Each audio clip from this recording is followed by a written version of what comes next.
الحمدللہ وحدہ لا شریک لہ والصلاۃ والسلام علی من لا نبی بعدہ۔ گزشتہ کل دلائل تقلید میں ایک حدیث پیش کی تھی جسے حدیث معاذ کہتے ہیں۔ حضرت معاذ رضی اللہ تعالیٰ عنہ کو نبی کریم صلی اللہ علیہ وسلم نے یمن کا عامل گورنر بنا کر بھیجا تو آپ نے ہدایات دی، یا یوں سمجھیں کہ جو آپ نے پڑھایا تھا اپنا سبق ان سے سنا۔ اس حدیث میں ایک لفظ تھا، حضرت معاذ رضی اللہ تعالیٰ عنہ سے نبی کریم صلی اللہ علیہ وسلم نے پوچھا فَإِن لَمْ تَجِدْ، جب حضرت معاذ نے عرض کیا کہ میں کتاب اللہ سے فیصلہ کروں گا، آپ نے پوچھا فَإِن لَمْ تَجِدْ، اگر کتاب اللہ میں حل نہ ملے تو پھر کہا جی بسنت رسول اللہ، پھر آپ نے پوچھا فَإِن لَمْ تَجِدْ، اگر سنت رسول اللہ میں نہ ملے تو پھر۔ اس پر کل ایک ساتھی کا سوال آیا۔ میرا سوال یہ ہے کہ جب آپ صلی اللہ علیہ وسلم نے فرمایا فَإِن لَمْ تَجِدْ یا معاذ، اس مذکورہ عبارت کا کیا مطلب ہے؟ اِن لَمْ تَجِدْ کہ مجتہد جس مسئلہ کے اندر اجتہاد کر رہا ہے حقیقتاً اس مسئلہ کا حکم کتاب اللہ میں نہیں ہوتا، یا اس مسئلہ کا حکم عقل ادراک نہیں کر سکتی۔ میری ایک تو آپ سے گزارش ہے کہ اس مسئلے پر صرف اس حدیث پر میرا 1.5 گھنٹے کا تفصیلاً درس موجود ہے۔ آج سے 3 سال قبل دورہ تحقیق المسائل میں نے اس حدیث پر تفصیل سے بات کی تھی، اور میں نے تقلید کا مسئلہ تقریباً 8 نشستوں میں پیش کیا تھا، روزانہ 1.5 گھنٹہ چلتا تھا۔ تو آج تو ہم نے بہت مختصر کیا ہے۔ تو شروع میں تقلید کے مسئلے پر جو دلائل ہیں ایک ایک دلیل کی تنقیح کرتے ہوئے تو روزانہ 1.5 گھنٹے کا سبق ہوتا اور 8 دن وہ چلتا رہا۔ ایک ایک حدیث پر میں 1 گھنٹہ لگاتا تھا پوری بات سمجھانے کے لیے۔ تو آپ hanafimedia.com پر دورہ تحقیق المسائل 2 سال قبل یا 3 سال کا نکالیں تو اس پر تفصیل سے آپ کو مل جائے گی گفتگو۔ فی الحال یہ ذہن نشین فرمائیں کہ نبی کریم صلی اللہ علیہ وسلم نے فرمایا فَإِن لَمْ تَجِدْ، آپ نے یہ نہیں فرمایا فَإِن لَمْ يَكُنْ۔ فَإِن لَمْ يَكُنْ کا معنی اور ہے، فَإِن لَمْ تَجِدْ کا معنی اور ہے۔ آپ صلی اللہ علیہ وسلم نے پوچھا لوگ تم سے مسئلہ پوچھیں گے تو آپ ان کو کیسے جواب دو گے؟ آپ کے پاس کوئی کیس آئے گا تو آپ فیصلہ کیسے کرو گے؟ حضرت نے معاذ نے عرض کیا اخذی بکتاب اللہ، میں فیصلہ قرآن کریم سے کروں گا۔ تو رسول اکرم صلی اللہ علیہ وسلم نے پوچھا فَإِن لَمْ تَجِدْ، اگر آپ کو کتاب اللہ میں نہ ملے، یہ نہیں فرمایا فَإِن لَمْ يَكُنْ، اگر کتاب اللہ میں نہ ہو سکتا ہے ایک حکم کتاب اللہ میں ہو لیکن ایک مجتہد کو نہ ملے، تو فَإِن لَمْ يَكُنْ اور ہے اور فَإِن لَمْ تَجِدْ اور ہے۔ تو اس کا یہ مطلب نہیں کہ کتاب اللہ میں تھا ہی نہیں، ہو سکتا ہے کتاب اللہ میں ہو اور ایک مجتہد کو نہ ملے، دوسرے مجتہد کو مل جائے۔ تو فَإِن لَمْ يَكُنْ کا معنی اور ہوتا ہے، فَإِن لَمْ تَجِدْ کا معنی اور ہوتا ہے۔ ایک سوال اور تھا لیکن اس سوال کا جواب چونکہ آ جانا ہے اس لیے میں اس پرچی کو پڑھ نہیں رہا۔ میں نے آپ سے پہلے بھی عرض کی تھی کہ جس مسئلے پر گفتگو ہو جب وہ مسئلہ مکمل ہو جائے پھر اس پر چٹے دیں، اس سے پہلے نہ دیں۔ تقلید پر ایک اعتراض تھا وہ چٹ تھی، تو ابھی تقلید پر اعتراضات کے جوابات تو چلے ہی نہیں ہیں، جب وہ مکمل ہو جائیں پھر آپ سمجھیں کہ آپ کا شبہ کوئی رہ گیا ہے پھر آپ پرچی لکھ دیں، میں کل انشاءاللہ اس کا جواب آپ کی خدمت میں پیش کر دوں گا۔ میں نے گزارش کی تھی تقلید کے حوالہ سے 4 باتیں سمجھنا ضروری ہیں۔ نمبر 1 تقلید کا معنی، نمبر 2 تقلید کے دلائل، اور نمبر 3 تقلید پر ہونے والے اعتراضات اور ان کے جوابات، نمبر 4 تقلید نہ کرنے کے نقصانات۔ 2 باتیں ہم نے کل کسی حد تک کی تھی، نمبر 1 تقلید کا معنی کیا ہے اور نمبر 2 تقلید کے دلائل کیا ہیں۔ میں نے کسی حد تک اس لیے عرض کیا کہ میری خواہش ہوتی ہے کہ سبق کے دوران مسئلے کی تنقیح ہو جائے، مسئلہ کھل جائے اور اس کے دلائل کچھ آ جائیں، کچھ لکھے ہوئے بعد میں اس کو پڑھ لیں گے۔ آج تیسری اور چوتھی بات۔ تیسری بات ہے تقلید پر ہونے والے اعتراضات کے جوابات۔ اعتراضات کی لمبی لائن ہے جو منکرین تقلید نے لگائی ہے، اور اعتراض بدل بدل کے کرتے رہتے ہیں۔ اعتراض وہی ہوتا ہے عنوان بدل لیتے ہیں، کبھی ایک عنوان کبھی دوسرا کبھی تیسرا، بندہ سمجھتا ہے کہ اعتراض بدلا ہے، حالانکہ اعتراض نہیں بدلتا، اس کا طرز بدل جاتا ہے۔ ایک ان کا معروف اعتراض یہ ہے قرآن کریم میں ہے الیوم اکملت لکم دینکم۔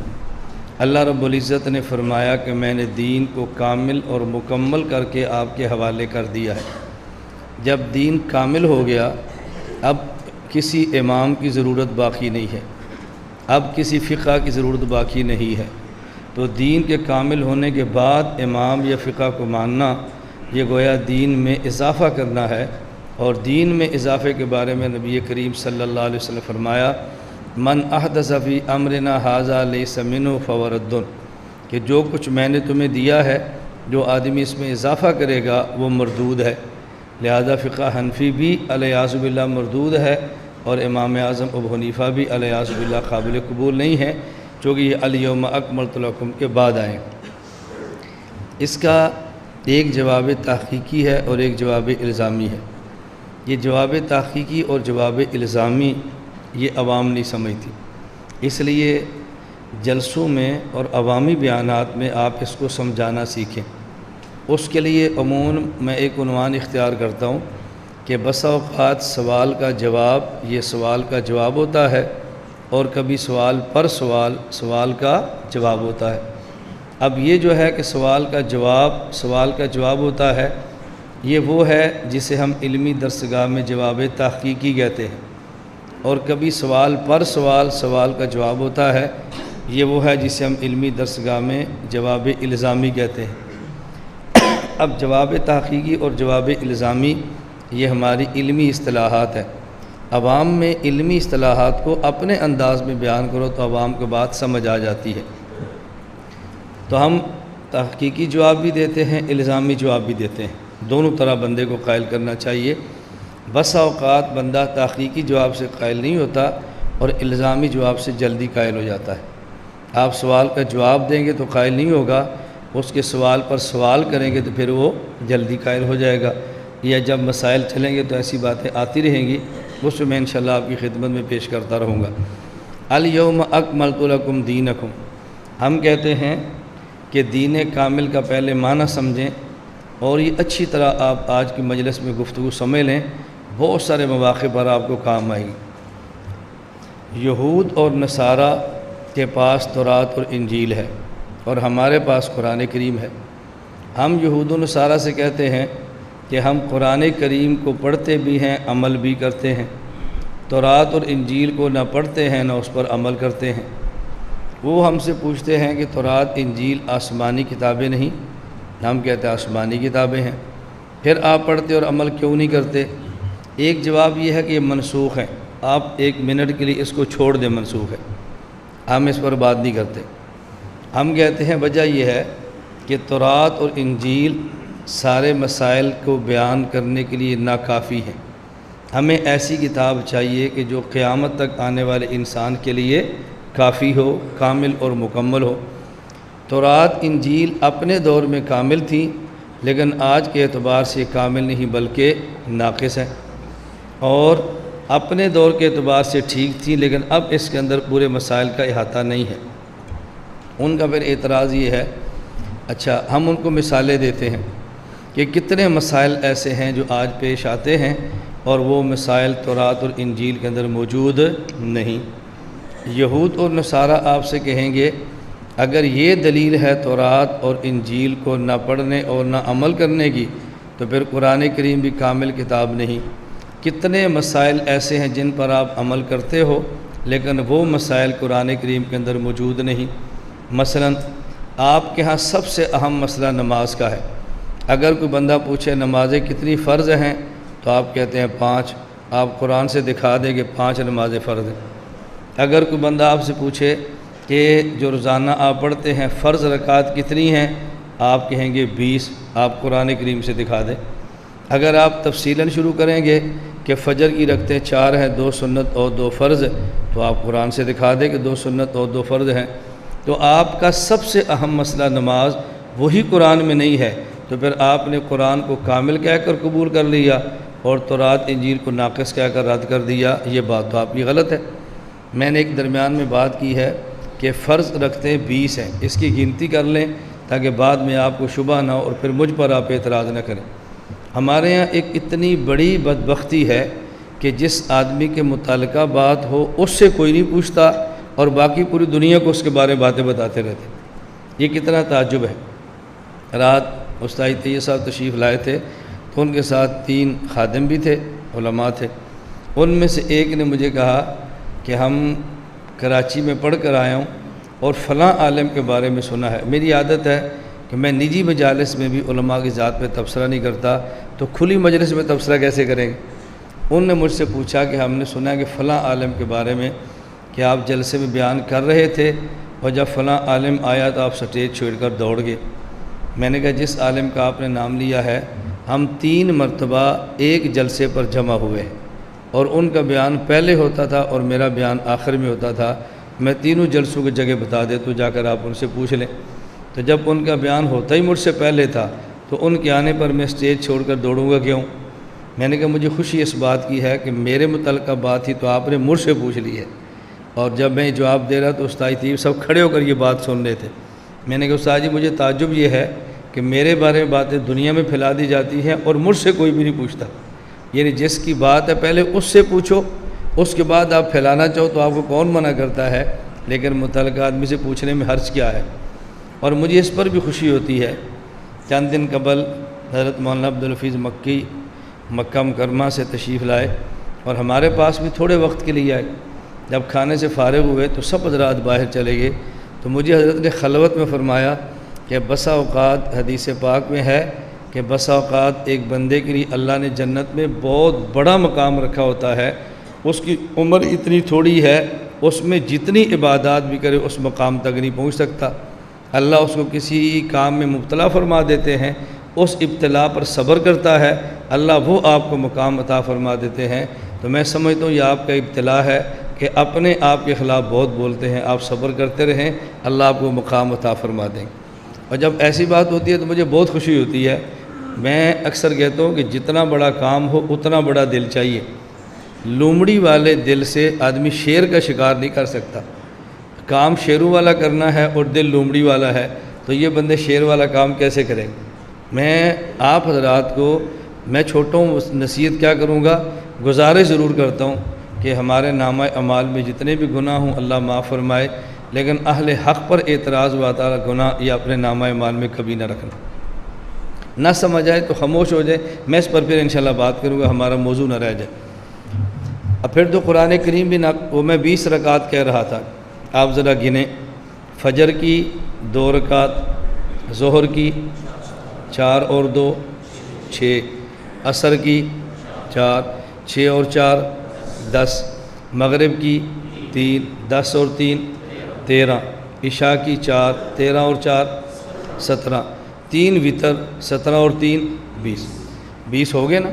آپ کو ہو گئے. وطر تو واجب ہے، ہم نے پہلی بار سنا کہ وطر فرض ہے. نہیں، واجب اور فرض میں فرق ذہن میں رکھیں گے تو پھر آپ کو اشکال نہیں ہوگا. فرض اور واجب میں فرق کیا ہے کہ فرض کا منکر کافر ہوتا ہے اور واجب کا منکر فاسق ہوتا ہے. لیکن عمل کے اعتبار سے فرض اور واجب میں کوئی فرق نہیں ہوتا. فرض کا تارک بھی گناہ گار ہوتا ہے اور واجب کا تارک بھی گناہ گار ہوتا ہے. اب ہم نے واجب فطر کو فرض کے ساتھ کیوں ملایا ہے، اس کی 3 مثالیں ذہن میں رکھ لیں. نمبر 1، اگر کوئی آدمی مسافر ہو اور سفر شرعی ہو تو سفر شرعی میں فرض نماز اس کی قصر ہو جاتی ہے، آدھی ہو جاتی ہے اور سنتیں چھوڑنے کی گنجائش نکل آتی ہے. اور اگر کوئی فرض نماز 3 رکعت والی ہو تو اس میں قصر نہیں ہوتی. جب آپ مسافر ہوں گے، سفر شرعی ہوگا، فجر کی 2 رکعت، عصر کی 2 رکعت، ظہر کی 2 رکعت، عصر کی 2 رکعت اور مغرب کی 3 رکعت اور عشاء کی 5 رکعت. 2 فرض پڑھیں گے اور 3. اب دیکھو اگر یہ وطر فرض نہ ہوتے تو آپ چھوڑتے، لیکن گنجائش ہی نہیں ہے. جیسے مغرب کے 3 ضروری ہیں اس طرح وطر بھی 3 پڑھنے ضروری ہے. نمبر 2، اللہ نہ کرے اگر کسی آدمی کی ایک دن کی ساری نمازیں قضا ہو جائیں تو جب وہ نمازیں قضا ادا کرے گا، پڑھے گا، فجر کی 2 رکعت، عصر کی، ظہر کی 4 رکعت، عصر کی 4، مغرب کی 3 اور عشاء کی 7 رکعت. 4 فرض کی بھی قضا ہے اور 3 وطر کی بھی قضا ہے. اچھا اگر کوئی آدمی بہت بوڑھا ہو، اتنا بوڑھا کہ نماز ادا نہ کر سکے اشارے کے ساتھ بھی، تو فدیہ دیں گے۔ یا ایک شخص کے ذمہ نمازیں دی اور فوت ہو گیا اور اس کی اولاد اس کی نمازوں کی فدیہ دینا چاہے تو ایک نماز کا فدیہ ایک صدقۃ الفطر کی مقدار ہے۔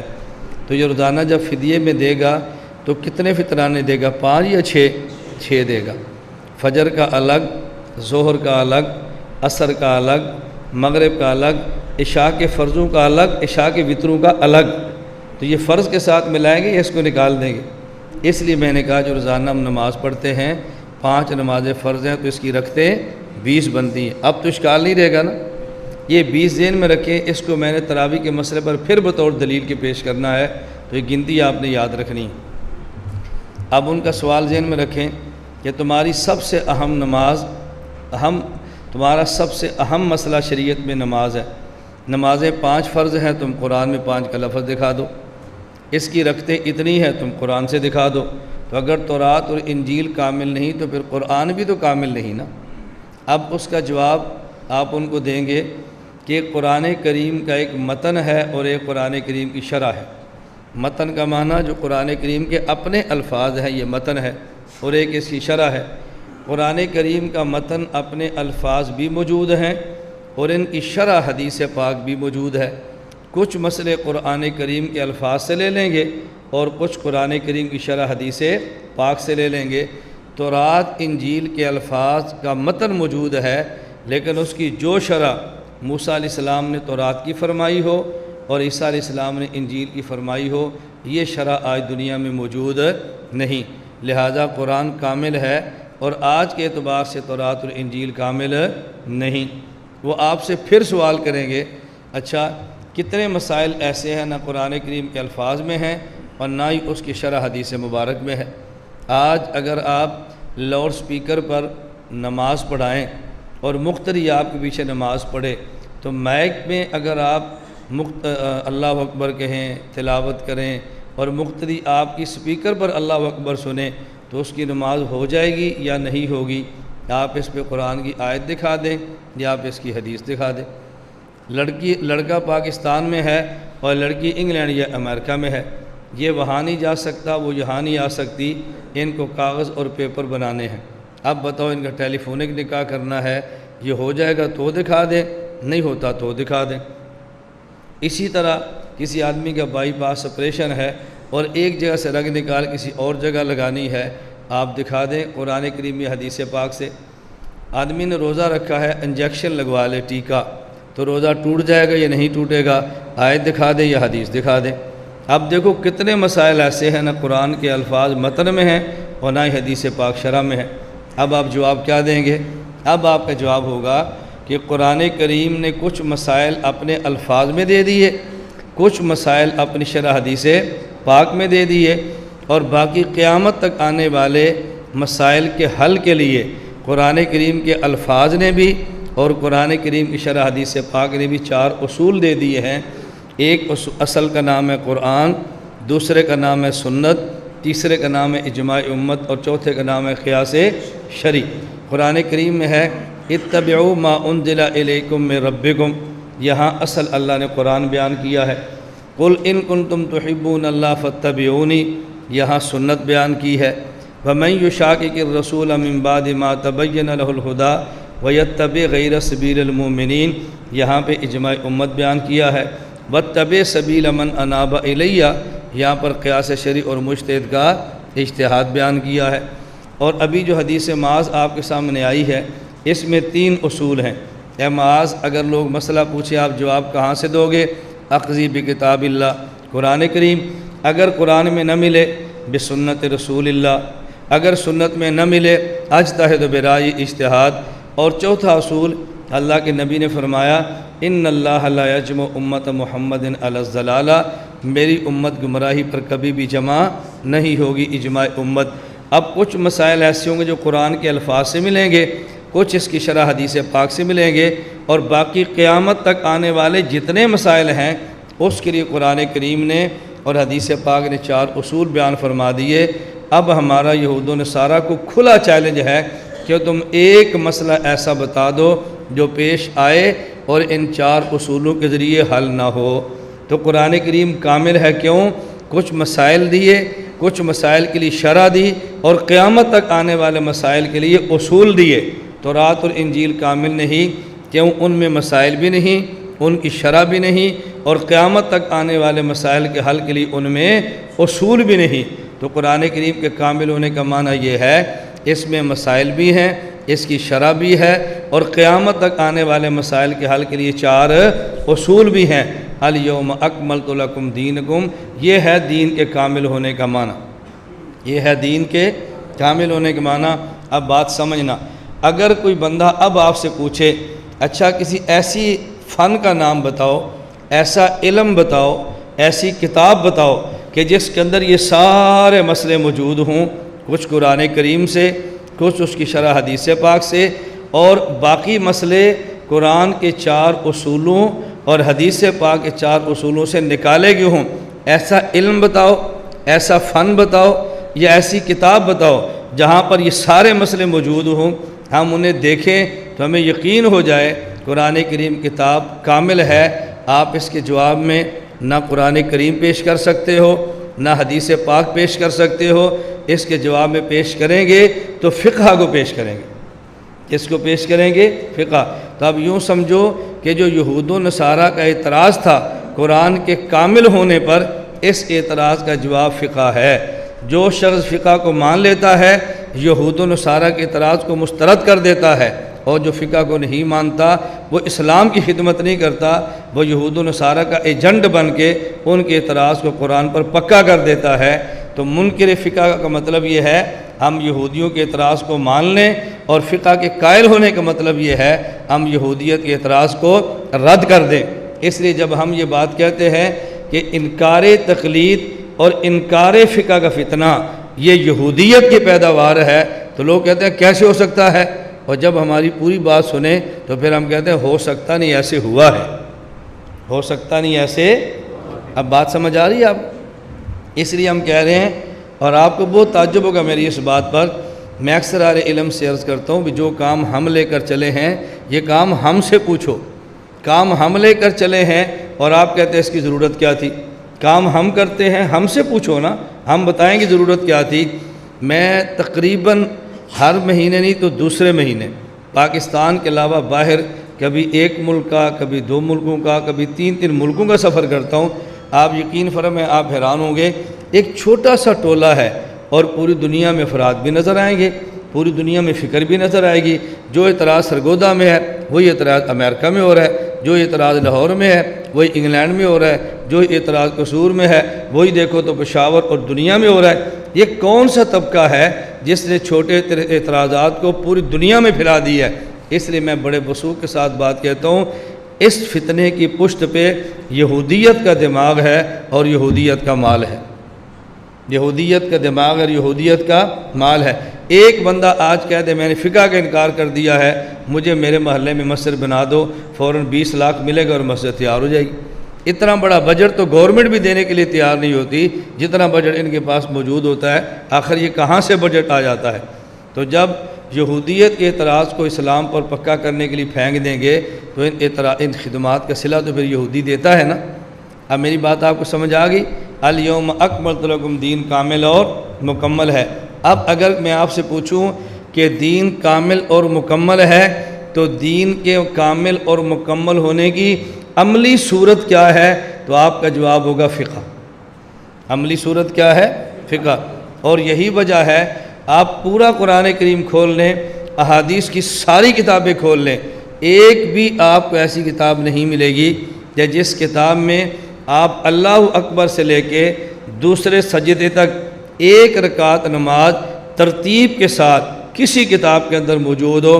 آپ کو ایک کتاب حدیث کی نہیں ملے گی، اگر ملے گی تو فقہ کی کتاب ملے گی کہ جس میں ایک رکعت نہیں، اگر فجر کی 4 رکعتیں ہیں تو چاروں رکعتیں بھی ترتیب ملے گی۔ تو اس کا مطلب یہ ہے کہ دین کی عملی کمال کی صورت کا نام کیا ہے؟ فقہ۔ اس لیے فقہ یہ دین سے باہر نہیں ہے بلکہ دین کے اندر ہے۔ ایک جواب سمجھ آ گیا؟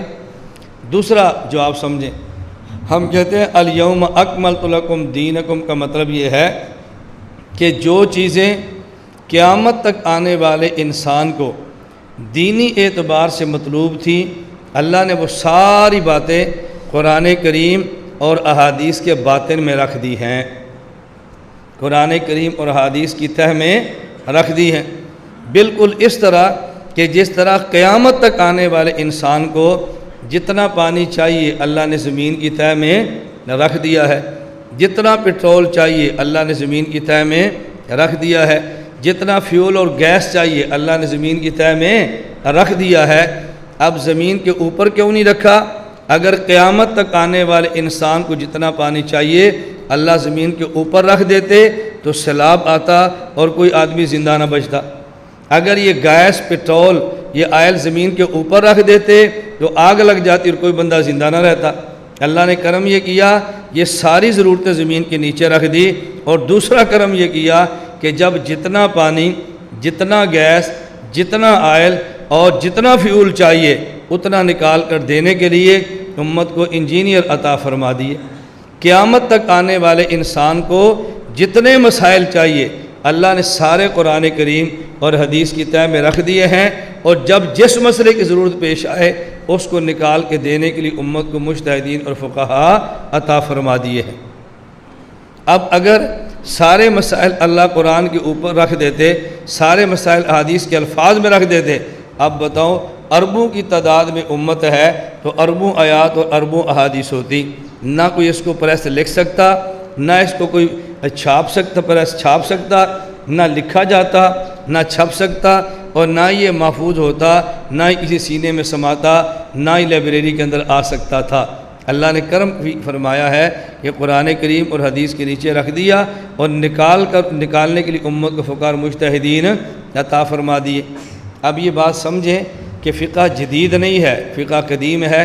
میں اس کو سمجھانے کے لیے ایک بات کہتا ہوں، اگر کوئی آپ سے پوچھے کہ فقہ حنفی یہ بدعت ہے، آپ نے کہنا ہرگز نہیں۔ اگر کوئی کہے کہ فقہ حنفی یہ اللہ کے نبی کے دور میں تھی، جب آیت الیوم اکملت لکم اس وقت تھی، آپ سینہ تان کر کہہ دو جی ہاں فقہ حنفی اللہ کے نبی کے دور میں تھی۔ فقہ حنفی اللہ کے نبی کے، گھبرائے نہیں، فقہ حنفی اللہ کے نبی کے دور میں تھی۔ لوگ کہیں گے جی کیسے تھی؟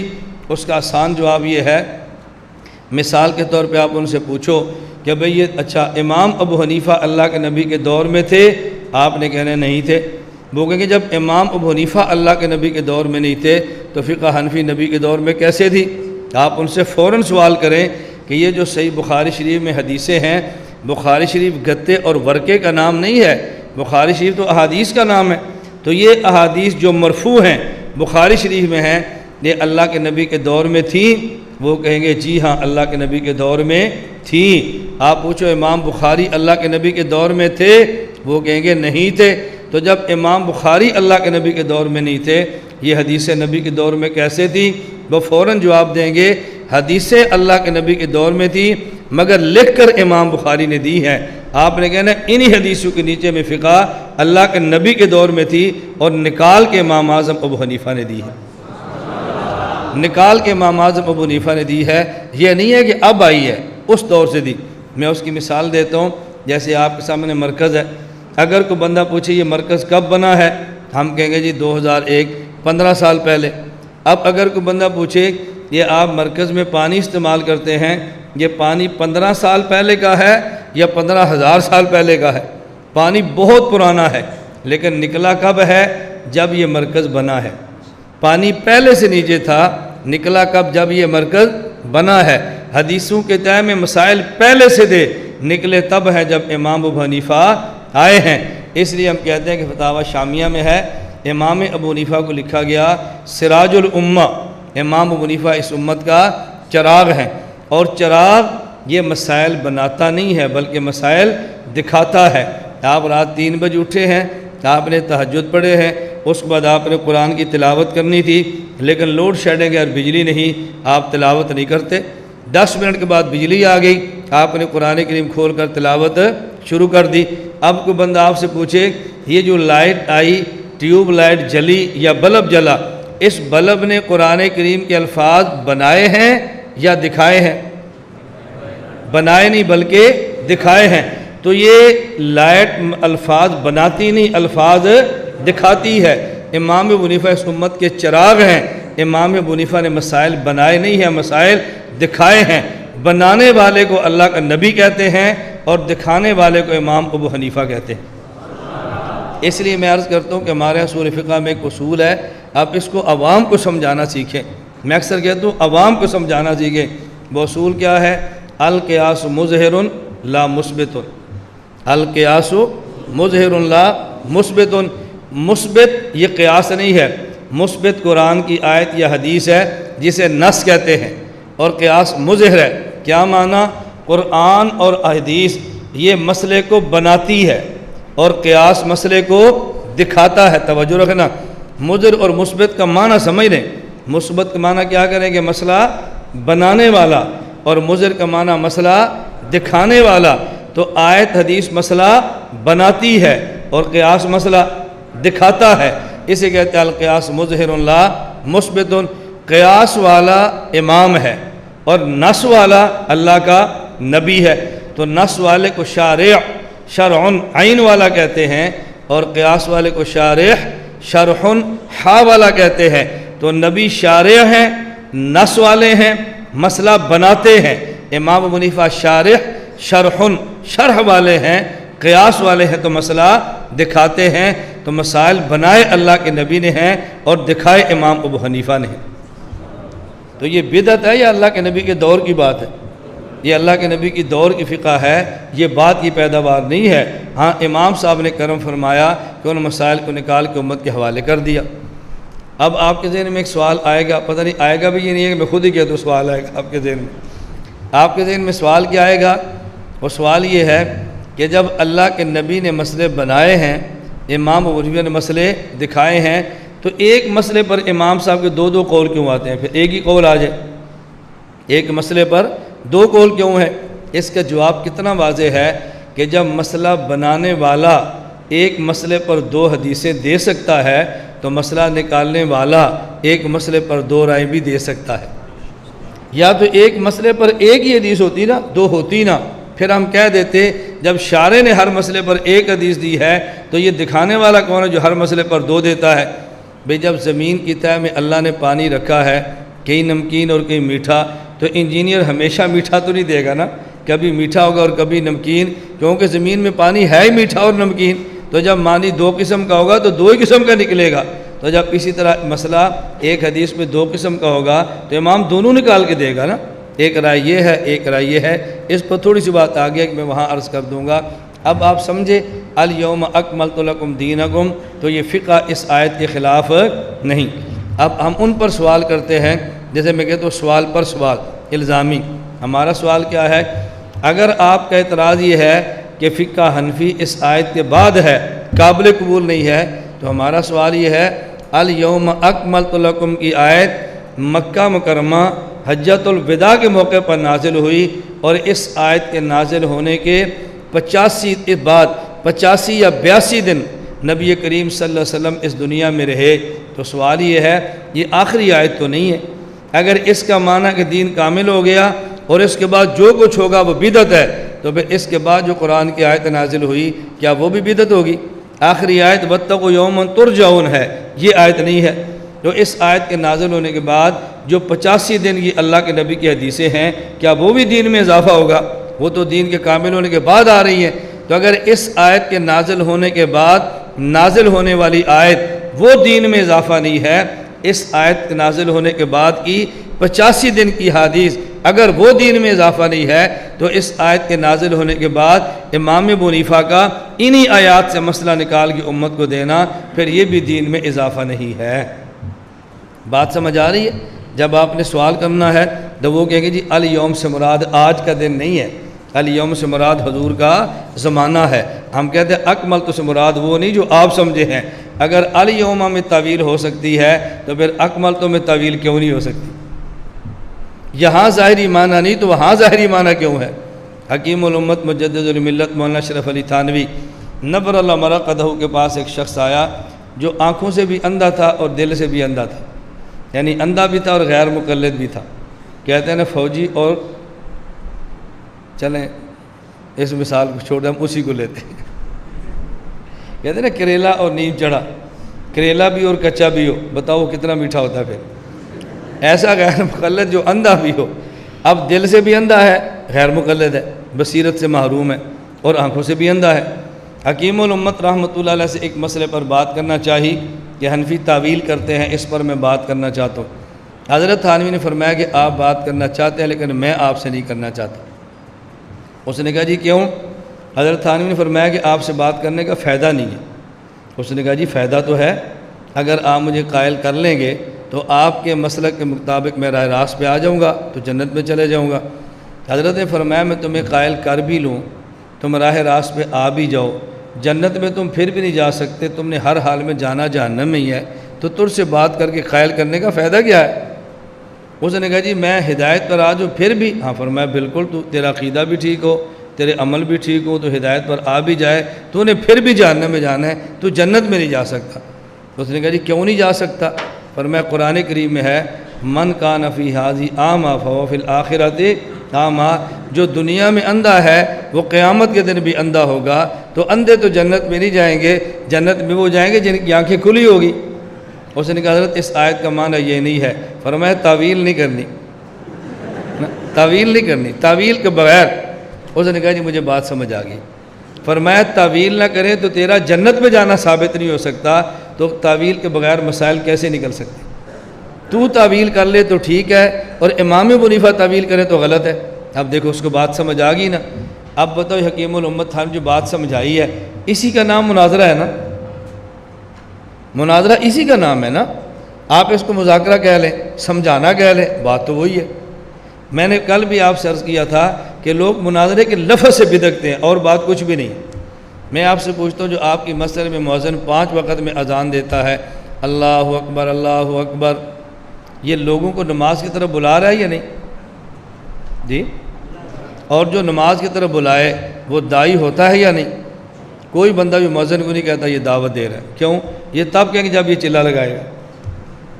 حالانکہ جو اذان دے رہا ہے وہ بھی تو داعی ہے، جو آپ کو سبق پڑھا رہا ہے یہ دین سمجھا رہا ہے یا نہیں؟ ہم آپ کو دین کیوں سمجھا رہے ہیں؟ آپ دین پہ عمل کریں یا نہ کریں؟ تو یہ دعوت نہیں ہے، یہ تبلیغ نہیں ہے، لیکن کوئی بھی نہیں کہے گا۔ کیوں؟ ہم نے بعض مخصوص اصطلاحات قائم کر لی ہیں، اور میں بات سمجھاتا رہتا ہوں ان اصطلاحات سے تھوڑا سا باہر نکلو۔ آپ علماء ہیں، عالم کو عالم کی شان زیب دیتی ہے، عالم کو جہالت کی باتیں زیب نہیں دیتی۔ دعوت ہمارا کام ہے، ہم اس کو اپنا ایمان سمجھتے ہیں، اس کے دفاع کو اپنا فریضہ سمجھتے ہیں۔ جو ہماری احناف میڈیا سروس یہ اس کے اندر موجود ہے، واٹس ایپ سروس میں دیکھیں، آج بھی جو میرا کلپ ہے اسی پر ہے نا، فضائل صدقات پر اعتراض کا جواب آج بھی دیکھیں۔ اگر میں فضائل صدقات کا قائل نہیں ہوں تو اعتراض کے جواب کیوں دے رہا ہوں؟ لیکن اس کے قائل ہونے کا معنی ہرگز یہ نہیں ہے کہ ہمارے حضرات غلطی کریں تو ہم کہہ دیں آپ نے ٹھیک کیا ہے۔ سمجھانا تو چاہیے بھئی یہ کام۔ اس لیے میں آپ سے عرض کرتا ہوں جو عالم جمعہ پڑھاتا ہے، درس قرآن دیتا ہے، قاری صاحب بچوں کو قرآن کریم پڑھاتے ہیں، یہ سب داعی ہیں، یہ سب اللہ کے نبی کے وارث ہیں صلی اللہ علیہ وسلم۔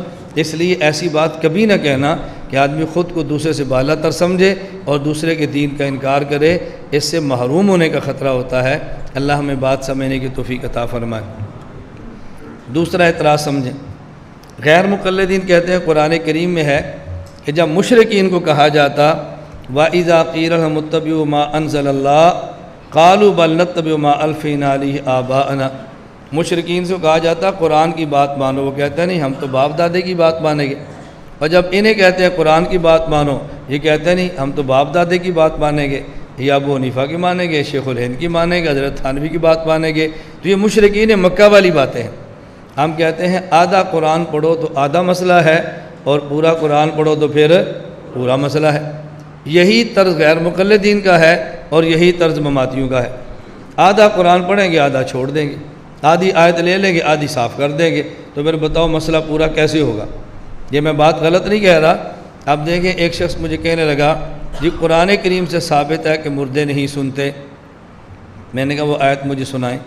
کہتے قرآن کریم میں انک لا تسمع الموتیٰ، اس سے ثابت ہوا کہ مردے نہیں سنتے۔ میں نے کہا آپ ترجمہ کرو۔ کہا جی ترجمہ، اے نبی آپ مردوں کو نہیں سنا سکتے جب سنا نہیں سکتے وہ سنتے بھی نہیں۔ میں نے کہا چلے ہم آپ کی بات مان لیتے ہیں، آگے بھی پڑھیں۔ انک لا تسمع الموتى، آگے کیا ہے جی؟ اب دیکھو انک لا تسمع الموتى ولا تسمع الصم الدعاء، آگے چلتے جاؤ۔ ان تسمع الا من یؤمن بآیاتنا، میں نے کہا قرآن کہتا ہے اے نبی آپ کافروں کو نہیں سنا سکتے، لہذا آپ عقیدہ بیان کیا کریں کہ مردہ بھی نہیں سنتا، کافر بھی نہیں سنتا۔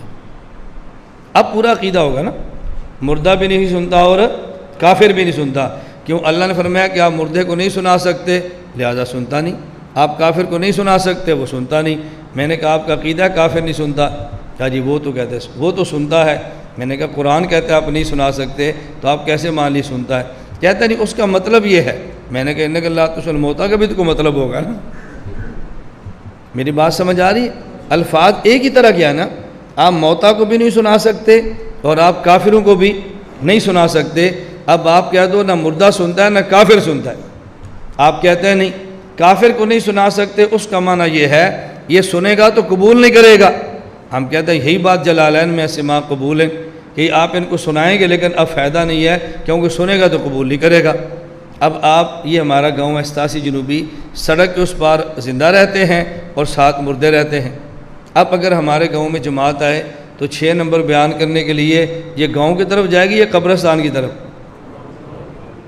نماز کے فضائل بتائیں گے اس آدمی کو جو گاؤں میں رہتا ہے جو قبرستان میں رہتا ہے۔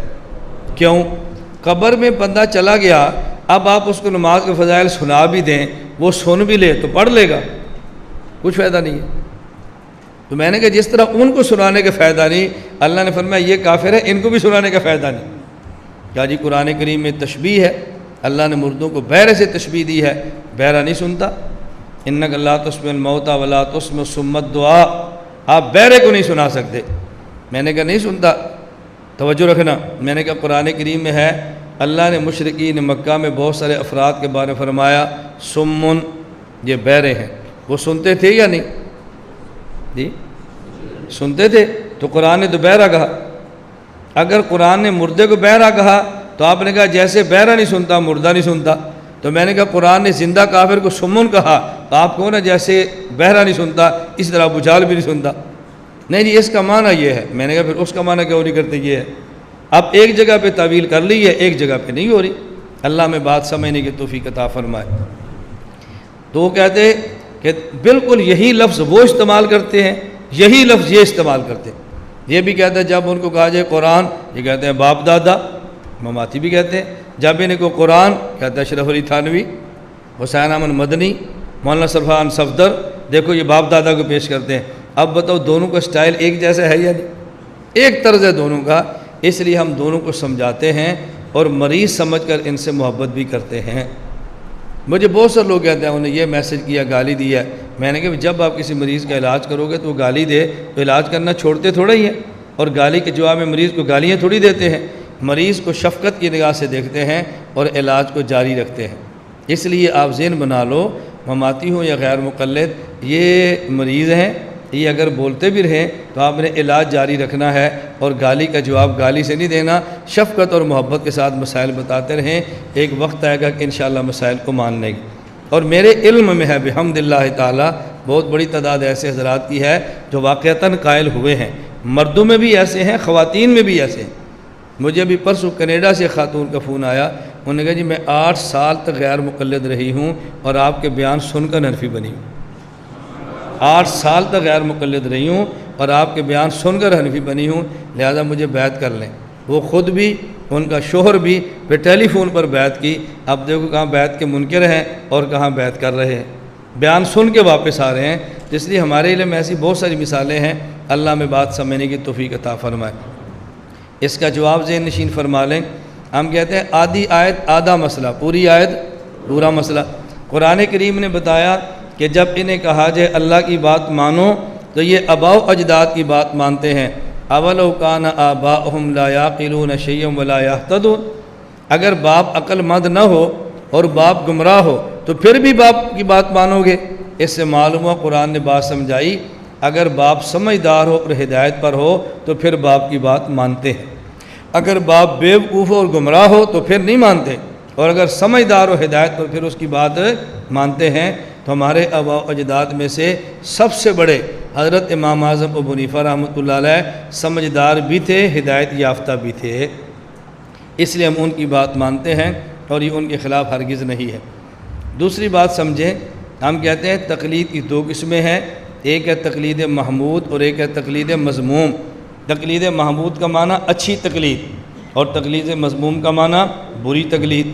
تقلید محمود کا معنی یہ ہے آباء و اجداد کی بات ماننا تاکہ قرآن سمجھ آئے، اور تقلید مذموم کا مطلب یہ ہے آباء و اجداد کی بات ماننا تاکہ قرآن کے خلاف کام کریں۔ تو قرآن سمجھنے کے لیے آباء و اجداد کی بات ماننا یہ تقلید محمود ہے، اور قرآن کے خلاف بات ماننا یہ تقلید مذموم ہے۔ ہم ائمہ کی تقلید قرآن سمجھنے کے لیے کرتے ہیں، حدیث سمجھنے کے لیے کرتے ہیں، قرآن اور حدیث کے خلاف بغاوت کرنے کے لیے نہیں کرتے۔ اس پر ایک چھوٹا سا واقعہ سن لیں۔ میں پاکستان سے باہر ایک ملک میں تھا، اور وہاں پر بحرین میں ایک نوجوان ملا جو پہلے حنفی تھا، اور ہمارے کام نہ کرنے کی وجہ سے وہ لڑکا غیر مقلد ہوا۔ ہم ان کے دفتر میں بیٹھے تھے، تو میرے میزبان تبلیغ جماعت کے تھے، کہا جی اس کو پیار کے ساتھ کوئی بات سمجھاؤ۔ میں نے کہا بات تو ہم تب شروع کریں جب اس نے چپ رہنا ہو، جب میں بیٹھوں گا اس نے خود بخود ہی کوئی بات چھیڑ دینی ہے۔ وہ سمجھتے ہیں کہ ہمارے پاس اتنا علم ہے کہ ہمارا کوئی بندہ مقابلہ نہیں کر سکتا۔ جب میں بیٹھا بات چلی، مجھے فوراً کہنے لگا مولانا صاحب اللہ کی ذات کے بارے میں آپ کا کیا عقیدہ، اللہ پاک کہاں ہے؟ میں نے کہا آپ کا کیا عقیدہ ہے کہ اللہ پاک کہاں ہے؟ مجھے کہتے ہیں ہم تو کہتے ہیں اللہ تعالیٰ عرش پر ہے۔ میں نے کہا قرآن کریم میں ہے وَلِلَّهِ الْمَشْرِقُ وَالْمَغْرِبُ فَأَيْنَمَا تُوَلُّوا فَثَمَّ وَجْهُ اللَّهِ۔ مشرق بھی اللہ کا، مغرب بھی اللہ کا، تم جدھر بھی منہ کرو ادھر ہی اللہ ہے۔ ہم ہمیشہ منہ عرش کی طرف تو نہیں کرتے نا، کبھی دائیں کرتے ہیں کبھی بائیں کرتے ہیں، جدھر بھی کرتے ہیں ادھر ہی اللہ ہے۔ مجھے فون کہنے لگا یہاں فَثَمَّ وَجْهُ اللَّهِ، اس سے مراد اللہ کی ذات نہیں ہے، اس سے مراد اللہ کا علم ہے، اللہ کی قدرت ہے۔ تم جدھر بھی رخ کرو گے ادھر اللہ کا علم ہے، اللہ کی قدرت ہے۔ میں نے کہا آپ کے پاس کوئی قرآن کریم ترجمے والا ہے؟ تو اس نے کہا جی ہے۔ جب قرآن ترجمے والا لایا تو وہ مولانا محمد جونا گڑھی غیر مقلد کا قرآن کریم کا ترجمہ تھا۔ میں نے کہا اس آیت کو کھولو۔ اب عجیب بات یہ ہے کہ مولانا جونا گڑھی صاحب نے اس آیت کے ترجمے میں لکھا مشرق بھی اللہ کا، مغرب بھی اللہ کا، جدھر منہ تم کرو ادھر منہ اللہ کا، جدھر منہ تم کرو ادھر منہ اللہ کا۔ تو میں نے کہا منہ علم کا ہوتا ہے یا منہ ذات کا ہوتا ہے؟ منہ قدرت کا ہوتا ہے یا منہ ذات کا ہوتا ہے؟ مجھے کہتا ہے ذات کا۔ تو میں نے کہا مولانا صاحب کا ترجمہ تو بتا رہا ہے کہ اللہ ہر طرف ہے۔ اب اس نے اپنے عالم کا نام لیا، میں نہیں لیتا، اپنے۔ اس نے کہا جی میں اپنے شیخ صاحب سے پوچھ کے اس کا آپ کو جواب دوں گا۔ میں نے کہا آپ اپنے شیخ صاحب سے نہ پوچھیں، آپ اللہ پاک سے پوچھیں۔ یا اللہ کا حنفی مولوی آیا ہے، اس نے سوال کیا ہے، میں پھنس گیا ہوں، تو آپ مجھے اس کا جواب عطا فرما دیں۔ مجھے کہتا ہے اللہ سے کیسے پوچھ سکتے ہیں؟ میں نے کہا جب تو شیخ صاحب سے پوچھے گا تو مقلد ہوگا، گمراہ ہوگا، مشرک ہو جائے گا۔ اللہ سے پوچھتا کہ تو موحد بنا رہے۔ اس نے کہا جی اللہ سے تو نہیں، کسی مولانا صاحب سے پوچھیں گے نا۔ میں نے کہا قرآن سمجھنے کے لیے مولانا صاحب کے پاس جائیں تو توحیدی ہے، اور حدیث کا معنی سمجھنے کے لیے امام ابو حنیفہ کے پاس جائیں تو بندہ مشرک ہو جاتا ہے۔ قرآن کا معنی سمجھنے کے لیے آباء و اجداد کے پاس جائیں تو مومن ہے، اور حدیث کا معنی سمجھنے کے لیے امام کے پاس جائے تو پھر بندہ مشرک ہو جاتا ہے۔ اب اس کا کوئی جواب بھی نہیں ہے، لیکن وہ میں نہ مانوں اس کا تو کوئی علاج نہیں ہے نا۔ میں صرف یہ سمجھا رہا تھا ہم آباء و اجداد کے پاس جاتے ہیں قرآن کریم سمجھنے کے لیے، نہ کہ قرآن کریم کی مخالفت کرنے کے لیے۔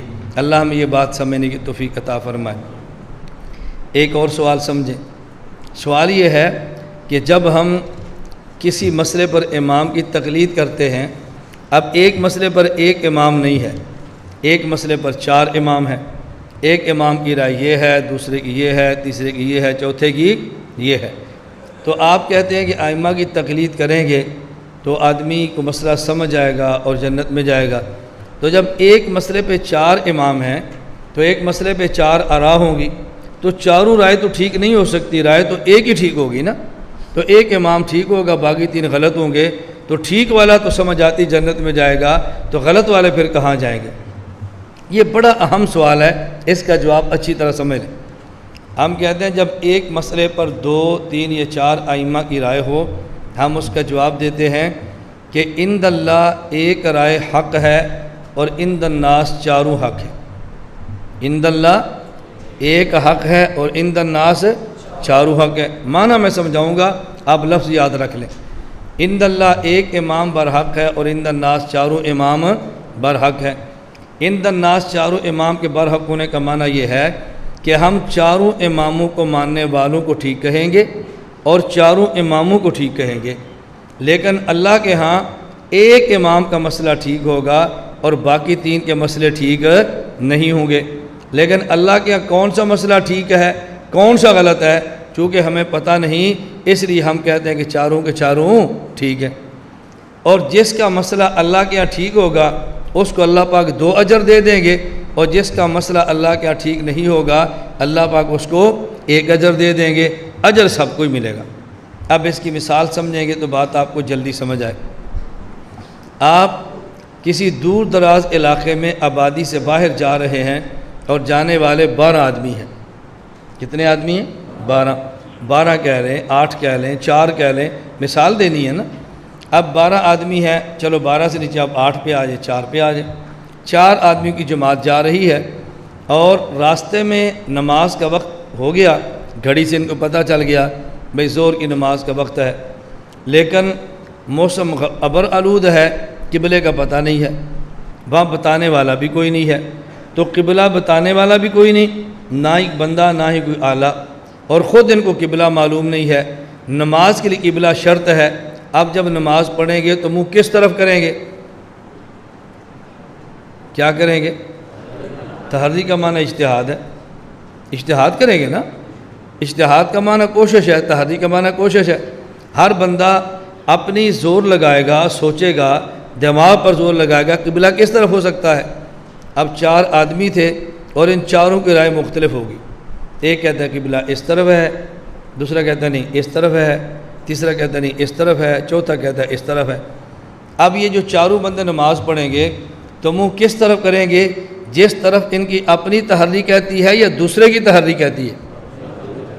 اس کا معنی ان میں سے ہر بندہ اپنی رائے پر عمل کرے گا نا۔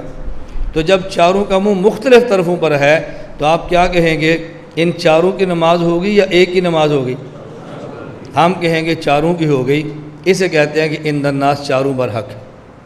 لوگ کہیں گے چاروں کی ہوگی، عند الناس چاروں برحق ہے، لیکن قبلہ ایک کا ٹھیک ہے یا چاروں کا ٹھیک ہے؟ وہ کس کے علم میں ہے؟ اب ہم کہیں گے کہ نماز چاروں کی ہوگی لیکن قبلہ صرف ایک کا ٹھیک ہے، وہ اللہ جانتا ہے، ہم نہیں جانتے۔ اسی طرح جب ایک مسئلے میں 4 ائمہ کی رائے ہوگی، ہم کہہ دیں کہ چاروں ٹھیک ہے، لیکن اصل مسئلہ کس کا ٹھیک ہے وہ ہم نہیں جانتے بلکہ وہ اللہ جانتا ہے۔ تو یہ معنی ہے کہ عند الناس چاروں برحق ہیں اور عند اللہ ایک برحق ہے۔ اب جس آدمی کا مسئلہ ٹھیک ہے اللہ اس کو 2 اجر دیں گے۔ 2 اجر کیوں؟ ایک اس کو اجر ملے گا اس کے اجتہاد کرنے کا، اس نے محنت کی ہے، آیات پہ غور کیا ہے، احادیث پہ غور کیا ہے اور مسئلہ ٹھیک ہوا۔ اب ایک اجر ملے گا کہ مسئلہ ٹھیک ہوا، اور ایک اجر ملے گا اس نے کوشش کی ہے۔ اور جس مجتہد نے اجتہاد کیا اور اجتہاد میں خطا ہوگی، اب اس کو 1 اجر ملے گا یا 2؟ مسئلہ چونکہ ٹھیک نہیں ہے وہ اجر تو نہیں ملے گا، اور کوشش دیانتداری سے کی ہے اس کا اجر اس کو مل جائے گا۔ تو اگر مجتہد حق پر ہے تو 2 اجر، اور مجتہد خطا پر ہے تو پھر 1 اجر۔ اس لیے ہم کہتے ہیں چاروں ائمہ میں سے جس کی بھی تقلید کرے گا ہم اس کو غلط نہیں کہتے بلکہ اس کو ٹھیک کہتے ہیں۔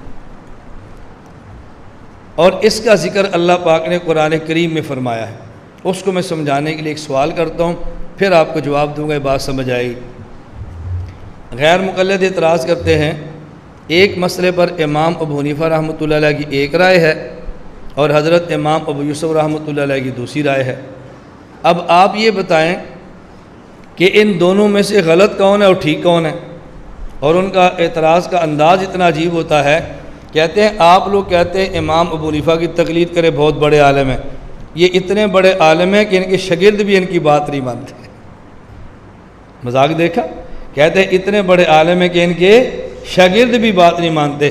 جو جس استاذ کی بات اس کا شاگرد بھی نہ مانے، ہم نے اس کی بات کیا ماننی ہے؟